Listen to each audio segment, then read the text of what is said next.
Hello दोस्तों, welcome to this session and as you know CAIB exam की preparation अगर आप कर रहे हैं तो BFM is one of the most difficult component and यहाँ कुछ ऐसे टॉपिक्स है जिनसे बहुत सारे क्वेश्चंस एग्जाम में आते हैं। एंड डू यू नो कि एनआरई अकाउंट एक ऐसा टॉपिक है और इससे किस टाइप का क्वेश्चन एग्जाम में आता है।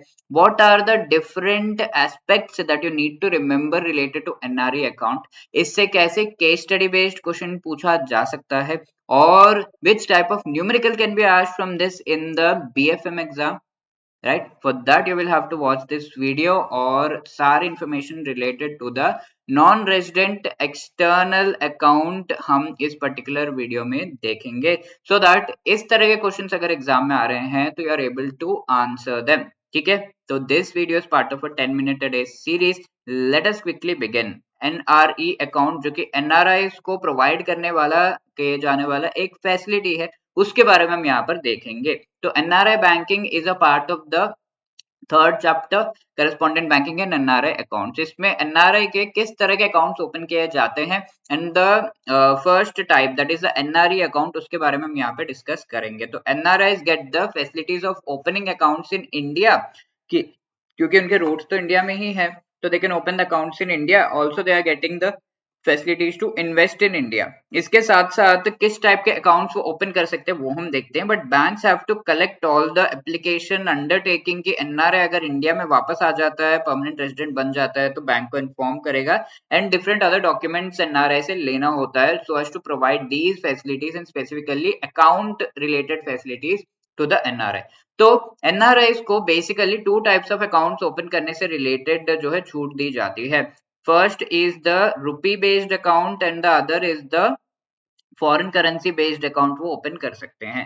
तो there are 3 rupee based accounts and 2 foreign currency based accounts. ठीक है, तो first one is the NRE, ठीक है, नॉन रेजिडेंट एक्सटर्नल अकाउंट, जिसमें जो भी पैसा ये एनआरआई बाहर के सोर्सेस से कमा रहा है एंड रुपी बेस्ड जो है वो सेविंग्स करना चाहता है इन इंडिया, तो वो सब पैसा एनआरई अकाउंट में डाल सकता है। लेट अस से इज इन यूएसए में जो वो कमा रहा है पैसा उसको रुपी में कन्वर्ट करके रुपी बेस्ड अकाउंट एनआरई में डालना चाहता है, तो दैट इज एनआरई अकाउंट।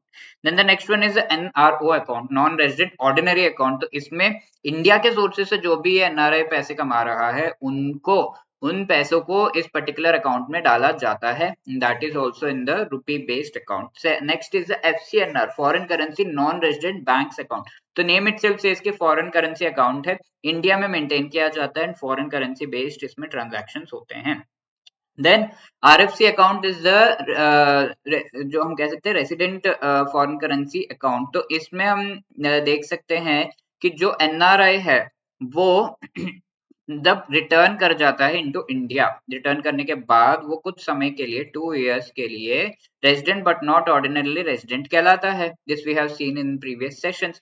तो इस टाइम पीरियड के इस समय उसका एक आरएफसी अकाउंट ओपन होता है, रेजिडेंट फॉरेन करेंसी अकाउंट, और ये अकाउंट में जो भी मनी उसने यूएस से कमा रखा है, US is an example from any country for that sake, US से कमाया हुआ है और यहाँ पर वो जो है क्योंकि इंडिया में आ गया है वापस, तो ये सारा पैसा इस आरएफसी अकाउंट में डाल देता है, फॉरेन करेंसी बेस्ड अकाउंट में, फॉरेन करेंसी टर्म्स में। ठीक है, the fifth and last account is the special non resident rupee account. तो ये करंट अकाउंट होता है और इसमें आपको कोई भी इंटरेस्ट नहीं मिलता मनी सेव करने के लिए। अगर किसी एनआरआई का इंडिया में स्पेशल बिजनेस रिलेटेड इंटरेस्ट है तो वो इंडिया में आकर ये पर्टिकुलर अकाउंट के थ्रू रुपी बेस्ड ट्रांजैक्शंस कर सकता है। तो these are the various types of accounts that can be opened। इसमें से NRE अकाउंट हम इस पर्टिकुलर सेशन में डिस्कस करेंगे। तो as I told you, opened and maintained by NRIs, जो भी आपके रेमिटेंस अब्रॉड से आ रहे हैं वो पैसे इसमें आएंगे, फॉरेन करेंसी बेस्ड जो है वो इंडियन रुपी में कन्वर्ट करके you will be saving over here. ये as a savings bank, current, recurring account, term deposit, तो चारों टाइप से CASA accounts as well as FD के फॉर्म में ओपन कर सकते हैं। जॉइंट अकाउंट इनका होल्ड किया जा सकता है एनआरआई दूसरे एनआरआई के साथ, किसी पीआईओ के साथ, एनआरआई किसी रिलेटिव के साथ इंडिया में ओपन ये जॉइंट अकाउंट बेसिस पे कर सकता है, और ये रिलेटिव डिफाइंड होना चाहिए as per the companies act 2013। और फॉर्मर या सर्वाइवर बेसिस पे किया जा सकता है, यानी कि एनआरआई जब तक जिंदा है, ये जो इंडियन रिलेटिव है खास जो है उसके फंक्शंस नहीं होते with respect to the account. As soon as NRI expires या फिर अनफॉर्चुनेट डेथ हो जाती है एनआरआई की, तो ऐसे केस में जो इंडियन है वो उसे यूज कर सकता है उस अकाउंट में जो मनी पड़ा हुआ है, तो उसे हम पावर ऑफ अटॉर्नी होल्डर भी कहते हैं या फॉर्मर सर्वाइवर बेसिस पे उस अकाउंट में जो है जॉइंट अकाउंट ओपन करना आप कहते हैं। What are the permissible credits, कि क्या क्या पैसा आप इसमें डिपॉजिट कर सकते हैं। बाहर कंट्री से जो भी इनवर्ट रेमिटेंस आया है वो पैसा आप इसमें डाल सकते हैं। Interest on investment, interest on the account, maturity, proceeds of investment, transfer from NRE FC NR account, current income जो बाहर कंट्रीज से आ रहा है वो आप इस पर्टिकुलर अकाउंट में रुपी बेस्ड ट्रांजैक्शन डाल सकते हैं। देन परमिटेड डेबिट्स, यानी कि पैसे क्या निकाल सकते हैं आप एनआरई अकाउंट में से। Local disbursement, remittance outside India, transfer of other NRE FC NR account and investments in India. तो ये जो है इससे कुछ केस स्टडी टाइप के क्वेश्चंस आपके पूछे जा सकते हैं कि एनआरई जो है किस तरह का अकाउंट है, क्योंकि केस स्टडी में 5 जो है क्वेश्चंस एक साथ आ जाते हैं इन बीएफएम। तो किस टाइप का अकाउंट है, रुपी बेस्ड या फॉरेन करेंसी। एनआरई अकाउंट में किस तरह के क्रेडिट्स जो है अलाउ किए जा रहे हैं, किस तरह के डेबिट्स अलाउ किए जा रहे हैं, इससे रिलेटेड कुछ केस देकर इज दिस अलाउड ऐसा करके पूछा जा सकता है। ठीक है, तो this is the information related to NRE account. Now what are the different facilities that are provided. Other facilities में आपका चेक फैसिलिटी आ जाता है। तो एक केस दे दिया कि मिस्टर एक्स जो है उसके पास एनआरई अकाउंट, उसको चेक मिलेगा या नहीं। Cheque facility yes provided. Full repatriation yes, India से बाहर रुपीस को डॉलर्स में कन्वर्ट करके बाहर पैसे ले जा सकते हैं आप, या फिर एफसीएनआर अकाउंट में डिपॉजिट भी करवा सकते हैं।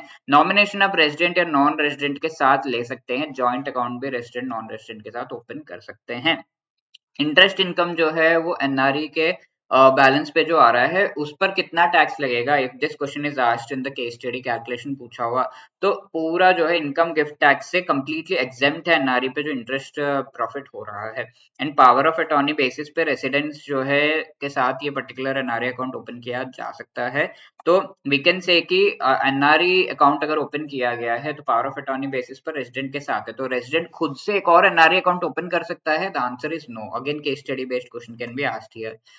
किसी और को गिफ्ट या किसी और पर्सन इंडिया में उसे गिफ्ट वगैरह भेज सकता है, नहीं। ट्रांसफर कर सकता है किसी और एनआरई अकाउंट में पैसा, नहीं। ठीक है, only when the NRI dies is that this person can access. Overdraft यहाँ पे प्रोवाइड किया जा सकता है, कितना अमाउंट का, 2 वीक्स के लिए ओवरड्राफ्ट, यानी कि आपने थोड़ा पैसा एक्स्ट्रा ले रखा है, अगर ये करंट अकाउंट है तो 2 वीक्स तक उसको आपको पे कर देना है। एंड दैट टू 50,000 रुपीज या उसका इक्विवेलेंट अमाउंट की आप ओवरड्राफ्ट बेसिस पे ले सकते हैं अगर आपका सेविंग्स बैंक अकाउंट ओपन हुआ है एनआरई अकाउंट। एनआरआई अगर रिटर्न हो रहा है तो उसे आरएफसी अकाउंट में कन्वर्ट कर दिया जाएगा। रेट ऑफ इंटरेस्ट और आरबीआई के गाइडलाइंस के हिसाब से होगा।